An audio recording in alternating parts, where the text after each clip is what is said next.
আর মুসলিমদের সংগঠন নয়, তারা জালিমের সংগঠনে রূপান্তরিত হয়েছে। মুহাদ্দিস যাকে হত্যা করার উদ্দেশ্যে তার পায়ের গোড়ালি কেটে দেওয়া হয়েছে, প্রায় 22-এর অধিক তাকে সেলাই করা হয়েছে।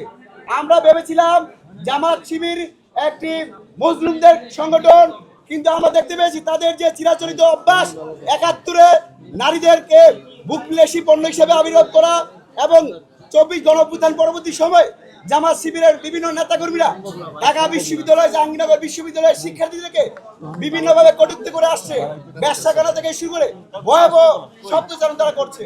আমরা ভেবেছিলাম তাদের যে ঐতিহাসিক রক কাটার ইতিহাস, সেই রক কাটার ইতিহাস হয়তো তারা গণঅভ্যুত্থানের পট পরিবর্তনের মধ্য দিয়ে তারা সেটা সমালোচনা করবে, কিন্তু আবার কুষ্টিয়ায় সেই আমাদের 2 জন ছাত্রনেতা সহ 12 জনকে হত্যার উদ্দেশ্যে যে মর্মান্তিক নিষ্ঠুর ভয়াবহ হামলার মধ্যে দিয়ে তারা আবারও প্রমাণ করেছে তারা আর মুসলিমদের সংগঠন নয়, তারা জালিমের সংগঠনে রূপান্তরিত হয়েছে।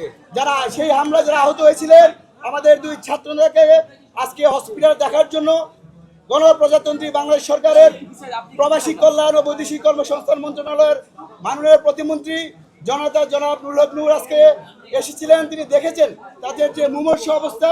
এ পর্যায়ে আমরা ছাত্র অধিকার পরিষদের পক্ষ থেকে আমির হামজা সহ যারা এই জামাত শিবিরের গুন্ডারা, যারা এই রক্তকাটার সাথে জড়িত, যারা এই হামলার সাথে জড়িত, তাদেরকে অনতিবিলম্বে গ্রেপ্তার করার আহ্বান জানাই।